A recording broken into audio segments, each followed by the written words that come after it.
What if I told you that the 19th century, the era of unprecedented progress, industrial revolution, and human advancement, is a blatant lie? We're taught that humanity emerged from medieval darkness into an age of enlightenment, that great minds suddenly invented technologies that transformed civilization. Railways appeared, factories multiplied, grand cities rose from nothing. But here's what they don't want you to notice. The timeline doesn't work. The scale defies explanation. And the evidence sitting in plain sight proves that something entirely different happened. Consider this. Between 1850 and 1900, supposedly primitive societies using horse-drawn carts and basic tools constructed thousands of elaborate buildings across every continent. Structures so sophisticated that modern engineers admit they'd struggle to replicate them today. In America alone, over 2,000 neoclassical buildings appeared in cities that official records claim were frontier towns just decades earlier. In Russia, ornate palaces covered square miles. In Asia, Australia, South America, the same phenomenon, all within 50 years, all following identical architectural principles, all using technologies that supposedly didn't exist yet. Today we'll prove using mathematics, engineering analysis, and forensic evidence that the 19th century wasn't an era of creation. It was an era of excavation, repopulation, and the most elaborate cover-up in human history.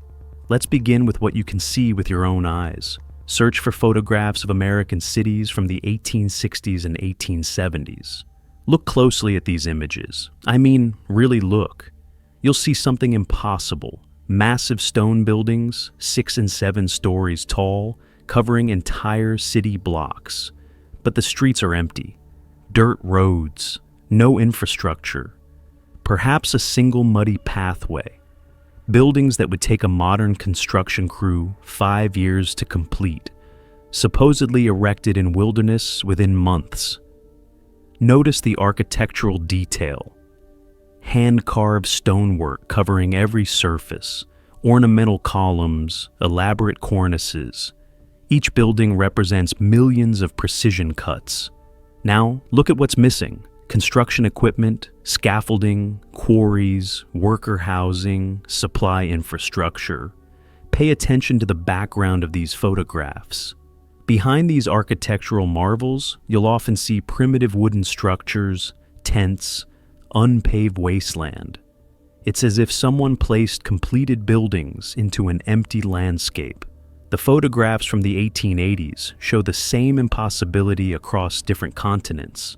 Sydney, Australia, displays government buildings of classical design that official records claim were built in the 1850s by a population of fewer than 50,000 people.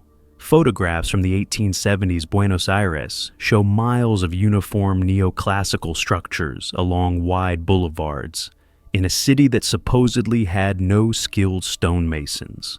These aren't isolated examples. Every photograph from this period shows the same thing: advanced architecture in primitive settings. The official explanation sounds reasonable at first. We are told that the 19th century witnessed a boom in skilled immigration, that European craftsmen brought knowledge to new lands, that industrial techniques made construction faster. But let's apply simple logic. A single ornate building of this type requires approximately 50,000 to 100,000 hours of skilled stone carving. That's 25 to 50 craftsmen working full-time for an entire year, just for the decorative elements. Modern power tools make this barely feasible. We're asked to believe they accomplish this with hand chisels and hammers. But here's what makes it physically impossible: the stone itself. These buildings use limestone, granite, and marble, materials that must be quarried, transported, and precisely cut. A single granite block weighs 5,000 to 10,000 pounds. Moving such blocks requires industrial equipment. Cutting them to exact specifications requires diamond-tipped saws, which didn't officially exist until the 20th century. Any expert in historical construction will tell you that medieval stonemasons, working with the best available tools of their time, could carve approximately 1 square foot of detailed stonework per day. Even with modern technology, we couldn't replicate these buildings at the speed claimed. The timeline isn't just improbable, it defies the laws of physics and human capability. Let's quantify the impossibility. Between 1850 and 1900, according to official records, over 15,000 major stone buildings were constructed in the United States alone. That's 300 buildings per year, every year, for 50 years. Each building averaging 50,000 square feet of floor space and containing approximately 2,000 tons of precisely cut stone. This means that society supposedly quarried, transported, cut, and assembled 30 million tons of stone, while simultaneously carving millions of decorative elements. For comparison, modern construction companies using computer-controlled equipment, steel cranes, diesel trucks, and diamond-tipped tools complete perhaps 100 such buildings per year across the entire developed world. We have better tools, more workers, advanced logistics, yet we accomplish 1/3 of what they supposedly did. The impossibility extends globally. In Russia, between 1860 and 1880, St. Petersburg added over 1,000 ornate buildings. In Australia, between 1850 and 1890, Melbourne constructed 800 major stone structures. In India, during the same period, 600 elaborate colonial buildings appeared. In Argentina, Chile, South Africa, everywhere humans settled, identical architecture appeared simultaneously, all within the same narrow time frame, all following the same neoclassical design principles, all supposedly built by populations that lacked electricity, power tools, or industrial equipment. The synchronization is impossible to dismiss. In every case, we find massive stone buildings appearing in locations with no quarrying infrastructure.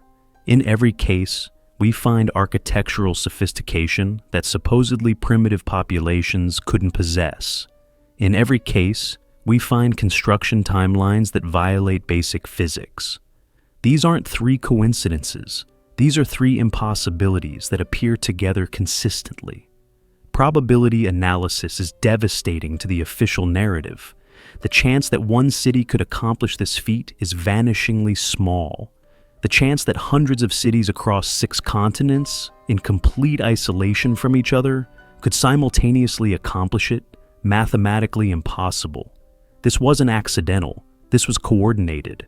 Someone or something was either building these structures with technology far beyond what existed, or, more likely, these structures already existed and were being excavated, repurposed, and claimed as new construction.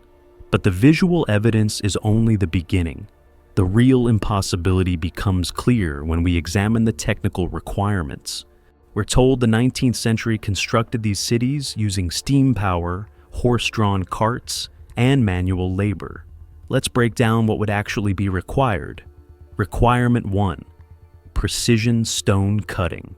Each building contains thousands of stones cut to tolerances of 1/16 inch or better. Achieving this precision with hand tools would require master craftsmen working at speeds we know are impossible based on documented historical construction projects. Yet, we're told it happened everywhere simultaneously. Requirement 2: vertical construction capability. Buildings 7 stories tall require precise weight distribution, foundation engineering, and the ability to lift multi-ton stones to extreme heights. The cranes officially available in 1870 could lift approximately 2,000 pounds to a height of 30 feet. These buildings required lifting 5,000-pound blocks to 80 feet. The mathematics don't work. Requirement 3: synchronized architectural knowledge. Identical design elements appear in cities separated by oceans. In an era before photography was common, before architectural schools existed in most regions, before international communication was reliable. How did builders in Melbourne know to replicate exactly the same cornices and column capitals as builders in Buenos Aires? Compare this to what officially existed. In 1870, the most advanced construction equipment was the steam-powered crane, which modern engineering analysis shows was inadequate for buildings of this scale. Communication across oceans took months. Architectural drawings were hand-drawn and nearly impossible to reproduce accurately. Most cities supposedly building these structures had populations under 100,000, with perhaps 1 to 2% working in construction trades. You might argue that more workers were employed than records show, or that techniques were more efficient than we assume. But this addresses nothing. Even if we triple the supposed workforce and double their efficiency, assumptions that strain credulity, the numbers still don't approach what would be required. We're not talking about a small gap between claimed capability and actual achievement. We're talking about an unbridgeable chasm. The official story is not just unlikely, it's physically impossible. There is one area where you cannot lie: mathematics. Let's calculate something simple. The population required to build what appeared in the 19th century. We'll work backward from what exists. Today, the global population of skilled stonemasons, people who can carve ornamental architectural elements, is approximately 200,000. This represents the output of a century of training schools, apprenticeship programs, and modern education systems serving a population of 8 billion. Now, apply the official population growth rates backward. In 1900, global population was 1.6 billion. Using the same ratio of skilled craftsmen to total population, we'd expect approximately 40,000 skilled stonemasons worldwide. In 1850, population was 1.2 billion, suggesting approximately 30,000 skilled stonemasons globally. This is our workforce for the entire planet. But we've documented over 15,000 major ornate buildings constructed in this period in the United States alone, plus another 15,000 in Europe, 5,000 in Russia, 3,000 in South America, 2,000 in Australia. That's 40,000 buildings requiring master craftsmanship. At a conservative estimate of 50,000 hours of skilled stonework per building, we need 2 billion hours of master craftsman labor. With 30,000 craftsmen working 2,000 hours per year, the available labor is 60 million hours over the entire 50-year period. 2 billion hours required, 60 million hours available. We're short by a factor of 33. The mathematics give a clear answer. The official narrative couldn't have happened. And this mathematical impossibility explains what we saw in the photographs. Completed buildings in wilderness settings. They weren't being built, they were already there. Recently, I examined a hand-carved granite column capital from an 1870s newly constructed government building. The weight was immediately wrong, approximately 800 pounds of solid granite. Moving this would require machinery. I examined the carved surface under magnification, the depth of the cuts, the consistency of the curves, the precision of the details. This represents dozens of hours of work on a single decorative element. The building contained 200 such capitals. That's 16,000 hours just for these ornamental pieces before we consider the structural elements. If this were actually carved in 1870 using hand tools, it would show tool marks consistent with chisels and hammers, parallel grooves, slight irregularities, variations in depth. Instead, the surface showed characteristics consistent with rotary cutting tools, uniform depth, mechanical precision. Either they had access to technology not officially invented for another 50 years, or this element was created by a more advanced civilization and repurposed. Let's examine the logistics of 19th century urban construction. Consider Chicago. Official history tells us that in 1850, Chicago was a frontier town of 30,000 people. By 1890, it contained over 1,000 major stone buildings and a population of 1 million. Let's break down what feeding the construction workforce alone would require. For 1,000 buildings over 40 years, assuming sequential construction with 200 workers per project, we need a sustained workforce of 5,000 construction workers. Each worker requires approximately 3,000 calories per day. That's 15 million calories daily, or roughly 7,500 pounds of food. Over 40 years, this is 110 million pounds of food just for construction workers. This must be transported into the city using horse-drawn carts on dirt roads. A horse-drawn cart carries approximately 2,000 pounds. That's 55,000 cart trips per year, or 150 carts arriving daily, every day for 40 years, just to feed the builders. Add in the material transport. Each building requires 2,000 tons of stone. That's 1,000 cart trips per building, or 25,000 daily cart arrivals over 40 years just for stone delivery. Today, with diesel trucks, refrigerated cargo, paved highways, and just-in-time logistics, we struggle to keep major cities supplied, yet they supposedly did it with horses and dirt roads. Let's examine Salt Lake City in detail. This case is particularly revealing because the timeline is compressed and well documented. According to official history, Mormon settlers arrived in Utah in 1847. Approximately 1,800 people entering an empty desert valley. By 1870, just 23 years later, Salt Lake City contained the massive Salt Lake Tabernacle, a building 250 feet long, 150 feet wide, with a self-supporting dome requiring 2,000 tons of precisely cut sandstone, plus hundreds of ornate buildings in neoclassical style. The official narrative claims these 1,800 pioneers, while simultaneously establishing farms, building homes, creating infrastructure, and surviving in a harsh desert environment, also quarried and assembled millions of pounds of stone into sophisticated structures. But here are the anomalies that make this impossible. Anomaly 1. The tabernacle's dome uses engineering principles that wouldn't be officially invented until the late 19th century, requiring complex calculations that wouldn't be possible without advanced mathematics. Anomaly 2. Photographs from 1869 show completed neoclassical buildings in the background of primitive settlements, suggesting the elaborate structures predated the settlers. Anomaly 3. No quarries of sufficient size to supply this much stone existed within practical transport distance. The stone had to come from somewhere, yet there's no record of massive quarrying operations. The alternative explanation fits all evidence perfectly. These buildings already existed, buried or partially ruined, and the Mormon settlers excavated, repaired, and claimed them as their own construction. This explains the impossible timeline, the advanced engineering, and the lack of quarrying evidence. But Salt Lake City isn't unique.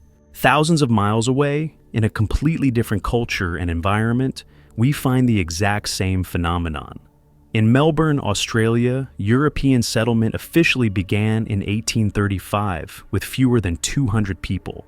By 1880, just 45 years later, Melbourne contained over 800 major stone buildings, elaborate gardens, miles of paved streets, and a cathedral that supposedly took 40 years to construct, despite requiring stonework, that modern analysis shows represents 200,000 hours of master craftsmanship. Official records claim that during this period, Melbourne's population grew from 0 to 250,000, meaning every single person, including children and the elderly, would have needed to work part-time on construction to achieve this output. The official narrative tells us that British architects sent designs, British craftsmen emigrated in large numbers, and Australian sandstone was quarried and carved with incredible efficiency. Yet the anomalies mirror those in Salt Lake City precisely. Just like in Utah, early photographs show completed elaborate buildings and otherwise empty landscapes. Once again, the same impossibility. Insufficient time, insufficient workers, insufficient technology. Once again, buildings using architectural principles supposedly developed in Europe appearing simultaneously on a remote continent. The similarities are impossible to ignore. We're looking at a global phenomenon where supposedly independent settlements on distant continents produced identical results using methods that violate physics and mathematics. These aren't the only examples. The pattern repeats with frightening consistency across the world. In Europe, Warsaw and Budapest reconstructed entire districts of elaborate buildings between 1860 and 1890. All showing identical neoclassical design despite different ruling powers. In Asia, Shanghai and Calcutta developed massive districts of colonial architecture in the 1870s and 1880s, supposedly built by small European populations, administering much larger native populations who weren't trained in European stonework. In the Americas, Buenos Aires, Santiago, and San Francisco each acquired thousands of ornate buildings in the same 30-year window between 1860 and 1890, all following the same architectural template. Different governments, climates, cultures, available resources, yet identical architecture, identical timelines, identical impossibilities. The temporal clustering is even more revealing. Consider this timeline. 1867. Major reconstruction begins in Vienna. 1868. Melbourne's boom period starts. 1869. Major building phase in Buenos Aires commences. 1870. St. Petersburg's expansion accelerates. 1871. Chicago begins massive construction after the Great Fire, supposedly rebuilding the entire city in stone within 20 years. All within 5 years, all following the same neoclassical template. This was synchronized. But synchronized how? In an era without radio, without telephones, without rapid international communication, how did cities on 6 continents begin identical construction projects simultaneously? Someone or something was coordinating this. A force operating beyond national boundaries, with resources and knowledge far exceeding what any single nation possessed. The coordination suggests either a global authority we don't acknowledge in official history, or a global excavation project recovering structures from a previous civilization. If this happened as claimed, there should be mountains of documentation, architectural drawings, construction contracts, payment records, material invoices, worker registries. But archives are mysteriously empty. Major building projects that supposedly employed thousands leave behind barely a trace of paperwork. When documentation exists, it often contradicts physical evidence. Early newspapers from the 1860s and 1870s frequently report the excavation or discovery of old buildings. But later, histories written in the 1900s claim these same structures were newly constructed. The language changed, but the buildings remain the same. Physical destruction of evidence is systematic. Hundreds of elaborate buildings from this period were demolished in the 20th century, often described as unsafe or outdated. Convenient explanations to erase physical evidence that didn't fit the narrative. Today, researchers who question the official timeline face ridicule, censorship, and professional consequences. Academic institutions refuse to acknowledge mathematical impossibilities. The silence is deafening. We began with impossible photographs, elaborate buildings in primitive settings, then discovered that the technical requirements exceeded available technology by orders of magnitude. Mathematics revealed that the workforce needed was 30 times larger than what existed. Case studies showed the same pattern repeating globally with synchronized timing. Let's assemble what we know. Evidence point 1. Visual documentation shows completed advanced structures before infrastructure existed to build them. Evidence point 2. Engineering analysis proves the construction methods claimed are physically impossible with available technology. Evidence point 3. Mathematical calculation demonstrates workforce requirements exceed historical population by a factor of 33. Evidence point 4. Global synchronization shows coordination beyond the capability of isolated nations in the pre-electronic era. Each alone is troubling. Together, they're impossible to dismiss. Could this be coincidence? No. The mathematical probability of identical impossibilities appearing independently on 6 continents is effectively 0. Could we be misinterpreting the evidence? No. The photographs, buildings, and mathematical requirements are objective facts that don't depend on interpretation. We're left with only one logical conclusion. The 19th century wasn't an era of construction. It was an era of something else entirely. The evidence points to a global civilization existing before the 19th century. The architectural uniformity, the advanced engineering, the sophisticated urban planning. These aren't the products of primitive societies suddenly gaining knowledge. They're the remnants of a previous world. The buildings we attribute to 19th century construction were inherited structures, already present but buried, damaged, or deliberately hidden. This wasn't primitive. This was sophisticated, possibly more advanced than us. The technology required to create these structures, precision stone cutting, advanced metallurgy, sophisticated engineering mathematics, suggests a civilization with capabilities we struggle to match today. The global extent of identical architecture suggests a unified world, connected by communication and trade networks we don't acknowledge.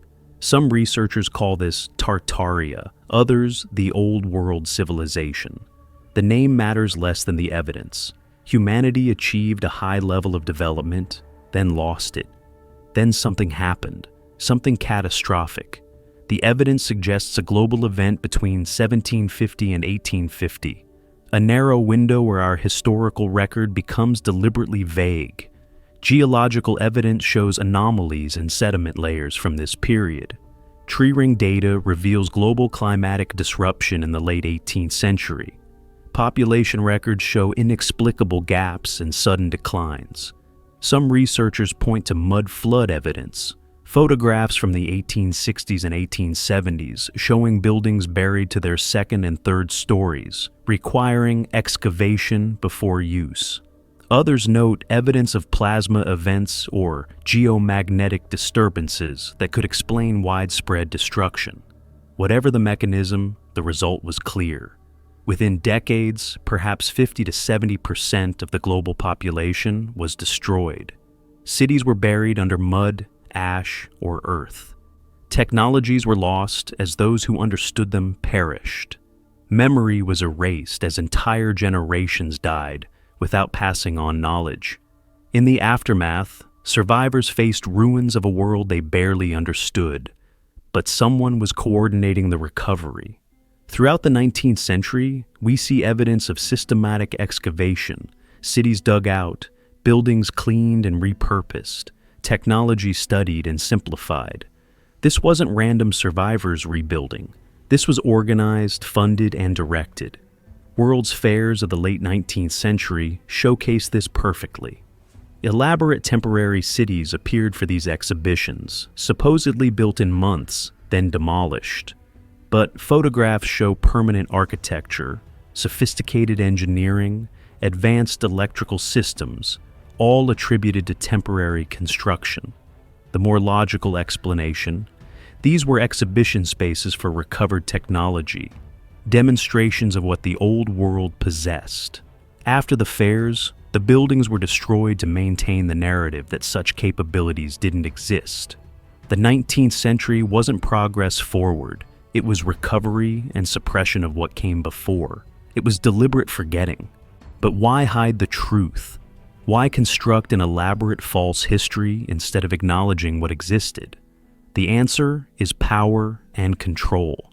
Those who controlled the recovery process, likely existing power structures that survived the catastrophe, or opportunists who seized control in the chaos, gained immense advantage by claiming recovered technology as new invention, patents, industrial monopolies, political authority, all dependent on the narrative that progress was recent and under their control.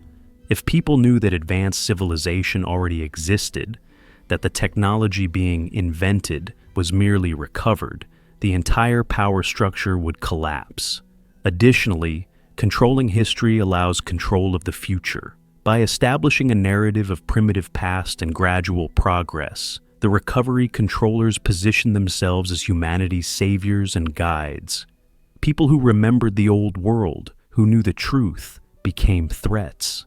The conflicts and upheavals of the 19th century, often labeled as civil wars or colonial rebellions, can be reinterpreted as cleansing operations against those who remembered. The great orphan trains of America, the mass displacements in Europe, the reorganization of populations, all methods to separate children from elders who might transmit true history. Those supposedly medieval cathedrals we're told took centuries to build, pre-catastrophe structures, already complete when rediscovered. The massive neoclassical government buildings of Washington, D.C., supposedly built between 1800 and 1850, inherited structures excavated and repurposed. The elaborate Victorian architecture that appeared simultaneously worldwide, not a design movement, but a classification system for recovered buildings. World's fairs weren't showcases of contemporary achievement. They were temporary museums of recovered technology before that technology was suppressed or simplified. The White City of the 1893 Chicago World's Fair, supposedly temporary plaster structures demolished after 6 months, showed engineering and scale that contradicts the official explanation. More likely, real buildings exhibited briefly, then destroyed to maintain the narrative. The conflicts of the 19th century deserve re-examination. The American Civil War, the Napoleonic Wars, the various revolutions and rebellions, official history presents these as ideological struggles, but consider them instead as cleansing operations. The targets weren't just armies. They were populations, cities, regions that maintain memory of the old world. Look at the destruction patterns, not random, but systematic. Cities with the most elaborate pre-catastrophe architecture suffered the most damage. Populations with the longest continuous settlement traditions faced the most upheaval. Sherman's march during the American Civil War, for instance, deliberately destroyed hundreds of buildings and displaced entire populations. Official history says this was military strategy. But what if it was erasure? What if the real target was built environment and cultural memory? The missing millions of the 19th century aren't explained by official records. Population growth rates don't match birth rates. Mortality rates don't account for the gaps. Where did they go? Casualties of catastrophe whose deaths were never properly recorded. The sudden appearance of millions of orphans in the late 19th century. Official history claims various causes: disease, war, poverty. But the scale suggests something more devastating. The orphan trains of America alone displaced over 250,000 children between 1854 and 1929. These weren't children of the poor. Many photographs show them well-dressed, educated, clearly from stable families before some event disrupted their lives. They represent the next generation, raised without knowledge of the old world, educated in the new narrative. We aren't descended from the builders. We're descended from the survivors, deliberately disconnected from our true heritage. The great inventions of the late 19th and early 20th centuries, electricity, radio, powered flight, internal combustion, appear with suspicious speed. Official history presents these as breakthroughs of genius. But examine the pattern. These aren't gradual developments, but sudden appearances of fully formed technologies, more consistent with rediscovery than invention. We didn't invent electric power generation. We rediscovered it in recovered buildings that still contain generators and wiring. We didn't invent radio. We reverse-engineered communication devices found in old-world ruins. The great inventors weren't creating from nothing. They were simplifying and adapting recovered technology, removing the advanced components they couldn't replicate, keeping what could be manufactured with limited capabilities. If this theory is correct, we are not who we think we are. We are not the pinnacle of human achievement, standing on the shoulders of gradually advancing ancestors. We are not descendants of primitive tribes who slowly developed civilization. We are survivors of a reset, living in ruins of something greater, fed a comfortable lie about linear progress to keep us from understanding what was lost. Our entire self-image as a species is false. The narrative of advancement from caves to cities is backwards. We went from cities to caves, then climbed back up to partial recovery while believing we were ascending for the first time. Consider what the old world had that we don't. Free energy systems. Many recovered buildings contain mysterious equipment in basements and rooftops that serves no purpose in the official narrative, but makes perfect sense as power generation or collection infrastructure. Acoustic technology. The cathedrals and concert halls weren't just beautiful. Their geometry suggests they were designed to interact with sound in ways we don't understand. Architectural knowledge. The ability to create harmonious, beautiful spaces at massive scale, something we've almost entirely lost despite supposedly superior technology. We call ourselves advanced, but we're living in a shadow of what existed before. Our concrete and steel boxes are crude compared to the elegance of inherited architecture. Our understanding of materials, acoustics, and human space interaction has regressed, not progressed. So, what do? The answer isn't comfortable, but it's necessary. Stop accepting official narratives without question. Look at the world with fresh eyes. Visit old buildings and examine them critically. Notice the impossibilities, the advanced features, the elements that don't match the claimed construction dates. Search historical photographs and notice what's present and absent. Share this information despite resistance. Expect to be mocked and dismissed, but persist. The truth is still out there, encoded in physical structures that couldn't be completely erased, visible in photographs taken before the narrative was fully established, calculable through mathematics that doesn't lie. We've uncovered much, but we're far from having all answers. Consider these unresolved mysteries that demand further investigation. Who exactly orchestrated the recovery and narrative construction? Was it a single global organization or coordinated national elites? What really caused the catastrophe that destroyed the old world? Was it natural, solar event, asteroid, magnetic pole shift, or was it engineered by those seeking to reset civilization? What happened to the advanced knowledge of the old world? Was it systematically destroyed to prevent its return? Or is it hidden in archives, libraries, and vaults, kept by those who inherited power? Most disturbing. Could it happen again? If the catastrophe was natural, we remain vulnerable. If it was engineered, those with the capability might still exist. These aren't idle questions. The answers have direct bearing on our present and future. If humanity has been reset before, we must understand why to prevent it happening again. If history can be so thoroughly falsified, what else might not be real? Are we living in a constructed narrative that extends beyond history into our present reality? Consider that every major institution, education, government, media, academia, reinforces the same historical narrative. They don't just agree, they actively suppress alternatives. This suggests coordination, control, purpose. Imagine humanity as prisoners who don't know they're imprisoned. The walls aren't physical. They're made of false history and engineered ignorance. We're told where we came from, what's possible, who we are, and those limitations become real because we believe them. Why were we designed to forget? Perhaps the greatest discovery isn't what was lost in the catastrophe, but why it was necessary to erase the memory. What did the old world know that required such elaborate suppression?